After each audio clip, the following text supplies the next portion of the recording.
Hello, everyone. Welcome. Jenny Ponzuric here. Thank you all for listening.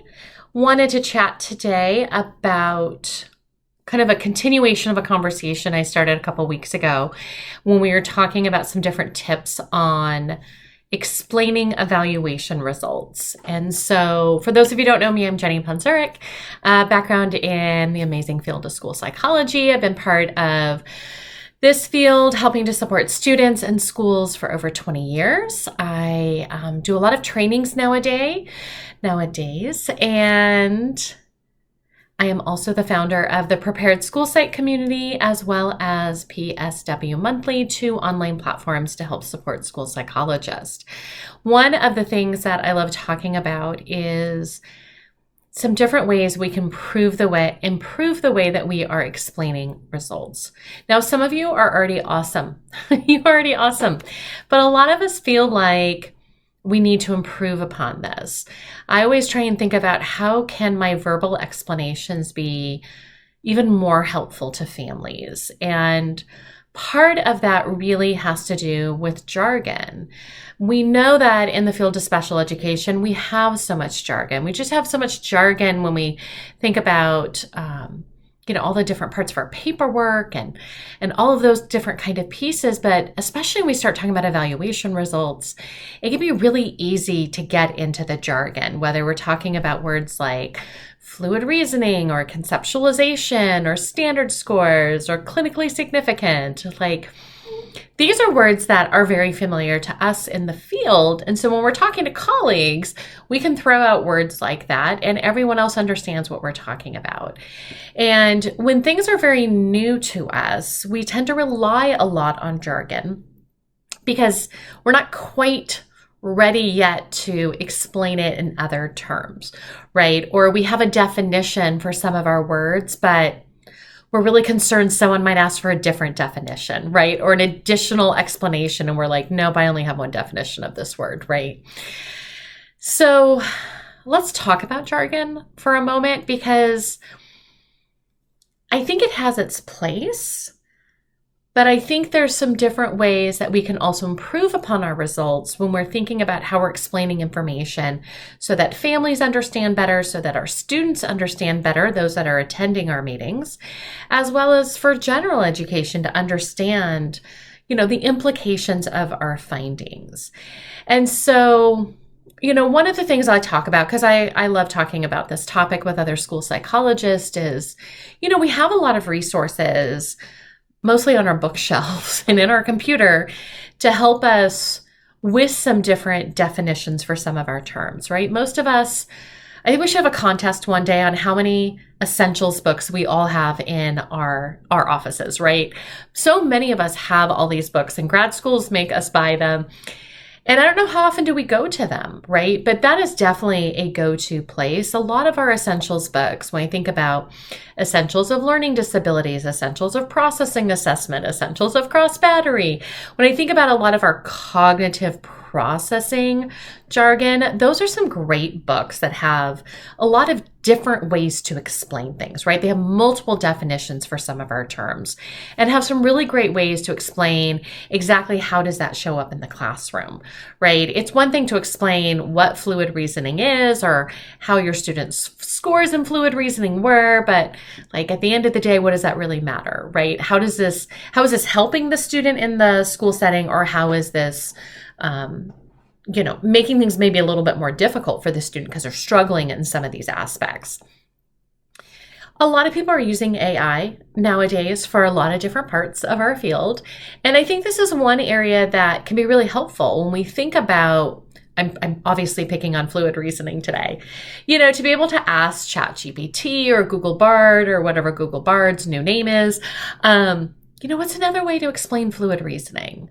Or what's a parent-friendly way to explain fluid reasoning, right? I think, I'm definitely not in any place where I'm asking AI to write my report for me, but it can definitely help me when I'm kind of stuck and how else can I explain this, right? Or giving a prompt of, how does fluid reasoning show up for a 10th grader or a 4th grader in reading and math and writing? We can be really specific in some of our prompts for those of you who are exploring AI. And one of the things I try and do when I'm verbally explaining my results is really try and shy away from a lot of jargon. But there is one instance where I think using jargon alongside with a parent-friendly explanation can be useful. And that has to do with, I'm going to give an example of like a learning disability. If I were to say to a parent that your child's difficulty in learning was because of fluid reasoning, I would probably want to use, sometimes we'll call the fancy word or the jargony word. At some point, I do want to share that. It makes me like, I use this analogy sometimes because it helps me. I think about like when I go to the doctor and maybe I'm reviewing my yearly blood results or something, right?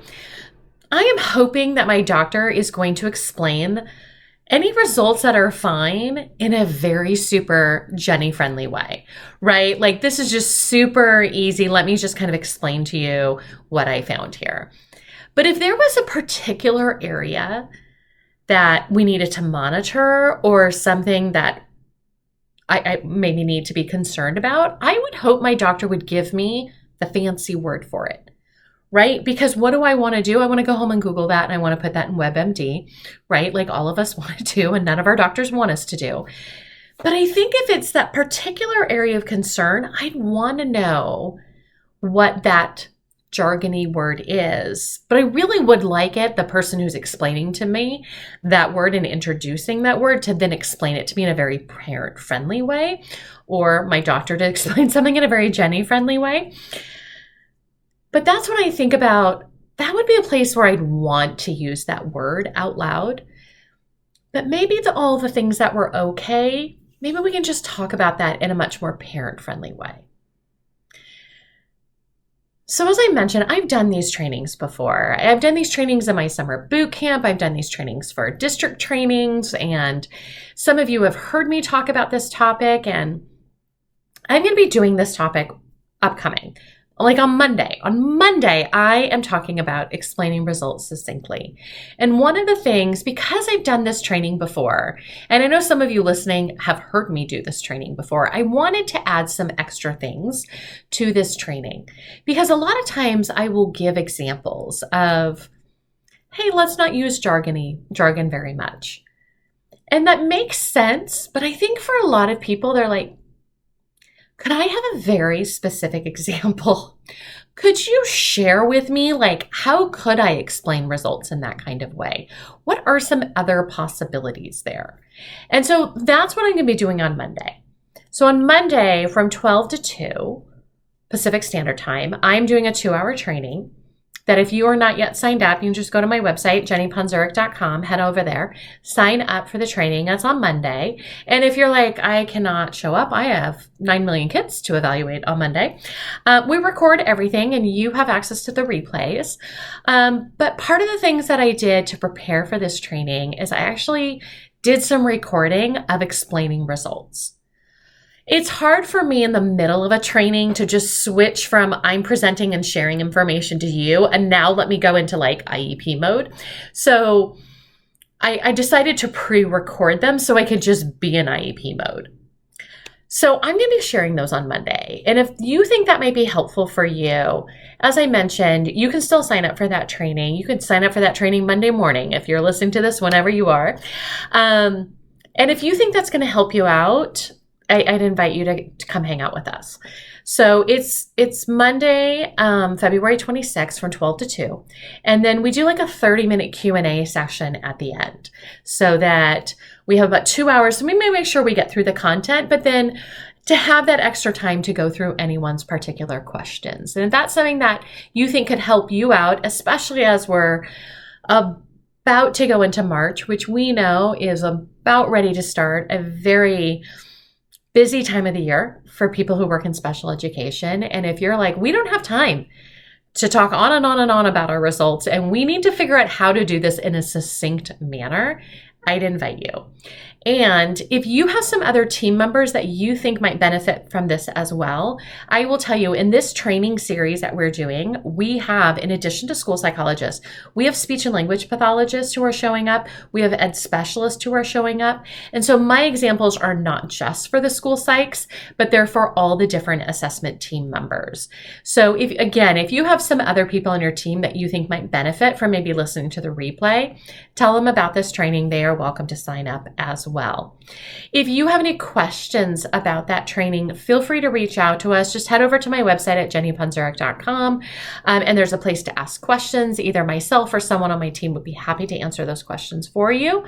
Otherwise, good luck as we are all continuing to explore how to explain our results in a parent-friendly way, in a succinct way, but also not using too much jargon. And I will see you all another time. Bye, everyone.